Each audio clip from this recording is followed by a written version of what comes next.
टूनी चिड़िया काम के चक्कर में बाहर निकली। तभी उसने देखा कि कुकड़ू मुर्गी बड़ा परेशान इधर उधर घूम रही थी।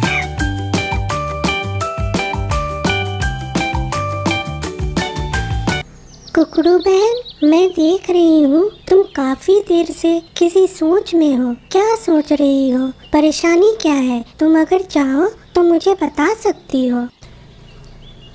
क्या बताऊं टूनी बहन, मेरे घर से खबर आई है माँ बहुत बीमार है। मुझे माँ के पास जाना है, पर मेरे अंडे यहाँ रहेंगे, इन्हें लेकर तो जा नहीं सकती। क्या करूं, कुछ समझ नहीं आ रहा। इसमें सोचने वाली कौन सी बात है? मैं हूँ ना, मैं तुम्हारे अंडों को संभाल लूंगी। तुम बेफिक्र होकर जाओ और अपनी माँ से मिलकर आओ। वहीं थोड़ी दूर उल्लू इन दोनों की बातों को बड़े गौर से सुन रहा था। उसने टूनी से बदला लेने की जो ठान रखी थी, टूनी ने उसे राजा बनने से जो रोक दिया था, इसीलिए टूनी के लिए उसके मन में बहुत गुस्सा था। अच्छा खासा मैं राजा बनने वाला था, टूनी ने मुझे राजा बनने नहीं दिया। यही अच्छा मौका है टूनी को सबक सिखाने का, जिसे टूनी जिंदगी भर याद रखेगी। टूनी चिड़िया ने मदद के लिए काकातुआ और लाली चिड़िया को बुलवाया। उन्होंने भी आकर अंडों को टूनी के घर तक पहुंचाने में मदद की।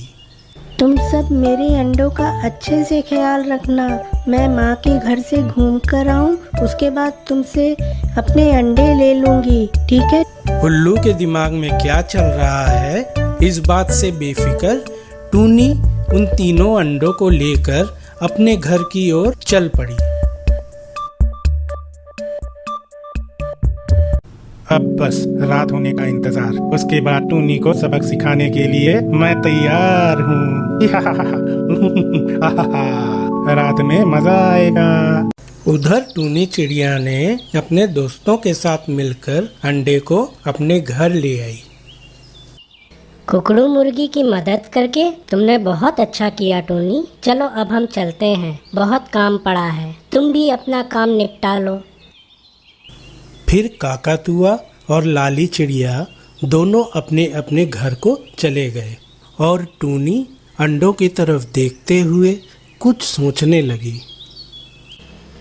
मुझे कुकड़ू के अंडे का अच्छे से ख्याल रखना होगा। रात को तो अच्छी खासी ठंड पड़ती है। क्या करूं, कुछ घास लेकर आती हूँ ताकि अंडों को अच्छे से गर्मी मिल सके। मुझे रात होने से पहले ही सब घास लेकर आनी होगी।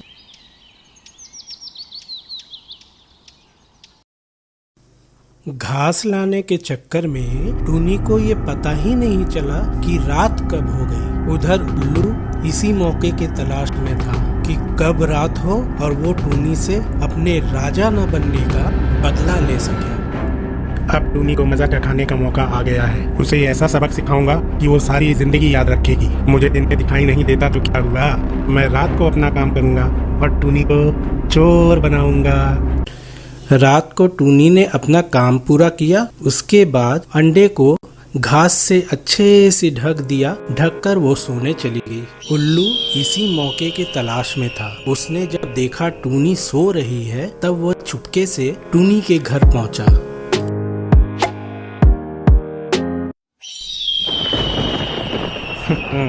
ऐसे ही सोते रहना टूनी, ताकि मैं अपना काम अच्छे से कर सकूं। तुम्हें भी तो पता चले कि मैं चीज क्या हूँ।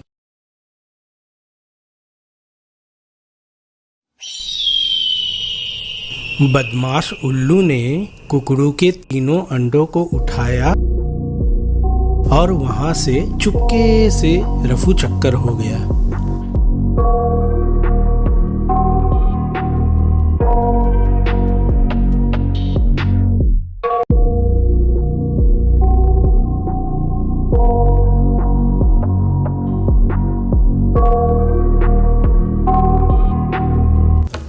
उसने उन तीनों अंडों को दूर किसी झाड़ियों के बीच छुपा कर रख दिया।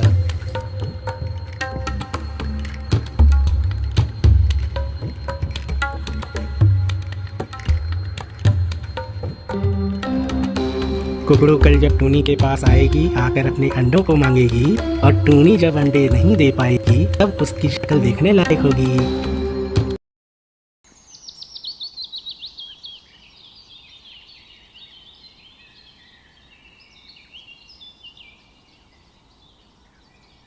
सुबह जब टूनी की आंखें खुली तो वो सीधे अंडों के पास गई। अंडों को वहां ना पाकर टूनी बेचैन हो गई और अंडों को इधर उधर खोजने लगी। अरे कल रात को अंडे तो मैंने यहीं पे रखे थे, पर सारे अंडे गए कहाँ?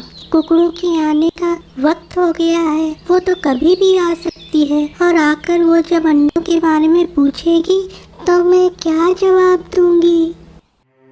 चिंता के मारे टूनी की हालत खराब हो रही थी। वो सोच रही थी अंडे आखिर गए तो गए कहाँ। तभी कुकड़ू मुर्गी उसके घर पहुंचती है। टूनी, मैं आ गई, तुम जरा बाहर निकलो, मेरे अंडे दे दो, मैं अंडे लेने आई हूँ। अरे ये तो कुकड़ू की आवाज़ है, वो अपने अंडे मांगने आई है, पर यहाँ अंडे तो है नहीं। वो जो अंडों के बारे में मुझसे पूछेगी तो मैं क्या जवाब दूंगी? ऐसा करती हूँ, मैं काकातुआ भाई और लाली को बुला लेती हूँ।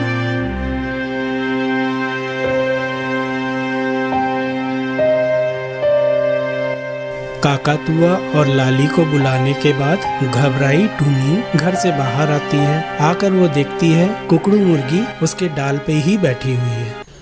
अरे टूनी, तुम आ गई? कब से मैं तुम्हें आवाज़ दे रही थी। लाओ, मेरे तीनों अंडे मुझे दे दो, मैं घर जाती हूँ। आज तुम्हारी मदद की वजह से मैं अपनी माँ से मिल पाई। तुम्हारा ये एहसान मैं कभी नहीं भूलूंगी। लाओ, मेरे अंडे दे दो। तभी वहाँ काकातुआ और लाली चिड़िया दोनों पहुँच जाते हैं। फिर दोनों ने लाली चिड़िया से उन्हें यहाँ बुलवाने की वजह पूछी। टूनी चिड़िया ने तीनों को पूरी बात बताई जो कल रात घटी थी। कुकड़ू ने टूनी की पूरी बात सुनी। सुनने के बाद वो बहुत घबरा गई। फिर उसे टूनी के ऊपर बहुत गुस्सा आया। तमतमाते हुए उसने टूनी से कहा, टूनी, मेरे अंडे मुझे दे दो, झूठ मत बोलो, तुमने ही रखे हैं मेरे अंडे, तुमने खुद मेरे अंडों की जिम्मेदारी ली थी।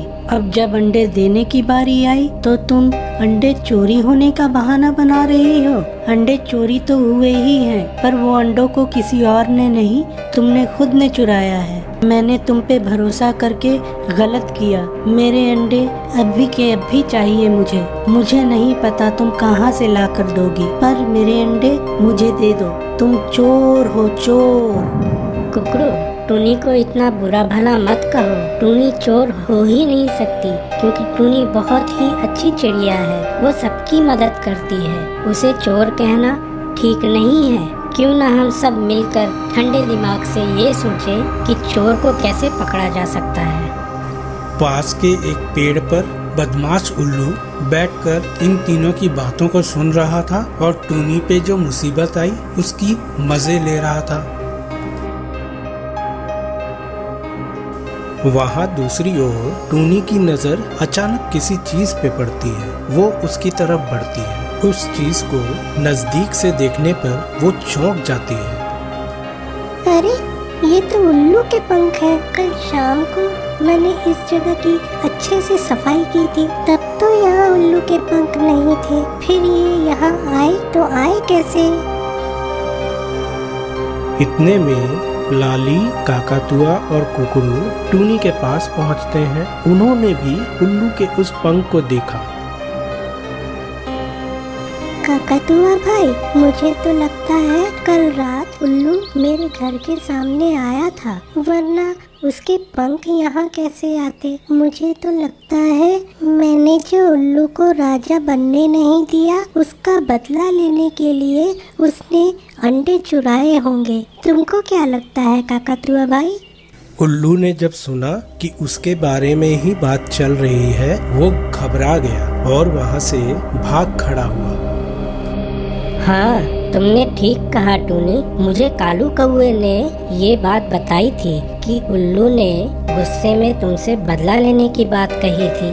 अगर ऐसा है तो शायद उल्लू ने अंडों को कहीं न कहीं तो छुपाया होगा। इससे पहले कि वो अंडों को कुछ नुकसान पहुंचाए, जल्द से जल्द अंडों को ढूंढ लेना होगा।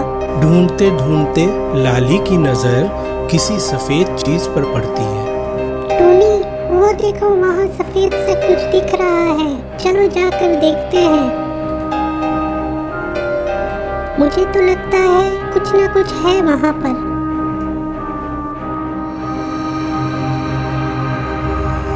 अरे, ये तो कुकड़ू के अंडे हैं। ये यहाँ कैसे पहुँचे? और ये क्या है? ये तो उल्लू के पंख लग रहे हैं। क्या उल्लू ने ही कुकड़ू के अंडे को चुराया है? तभी टूनी की नजर पास के उस पेड़ पर गई जहां उल्लू छुप कर बैठा हुआ था। वो झट से उल्लू के पास गई और उल्लू से कहा, उल्लू, तुमने ये अच्छा नहीं किया। मुझसे बदला लेने के लिए तुमने किसी और के अंडे चुराए, उसको तकलीफ दी। तुम इतने मतलबी हो गए कि तुम्हें ये होश नहीं रहा कि क्या सही है और क्या गलत। तुम अभी के अभी ये जंगल छोड़ के चले जाओ, नहीं तो ये बात मैं चील राजा से कह दूंगा और वो तुम्हें कड़ी से कड़ी सजा देंगे। चले जाओ यहाँ से। अरे बाप रे बाप टूनी, तुम्हें तो सब पता चल गया। मुझे माफ कर दो टूनी, मुझे माफ कर दो। ये बात तुम चीलराज को मत बताना, वरना वो मुझे मार डालेंगे। मैं जंगल छोड़ के अभी के अभी चला जाऊंगा। पर जाने से पहले मुझे एक बात बताओ कि तुम्हें ये पता कैसे चला कि मैंने ही अंडे चुराए हैं? जो चोरी करते हैं वो एक न एक दिन पकड़े ही जाते हैं। उन्हें ये पता ही नहीं चलता कि वो कहाँ कौन सी सुराग छोड़ रहे हैं, क्योंकि उनका पूरा ध्यान तो चोरी में ही लगा रहता है।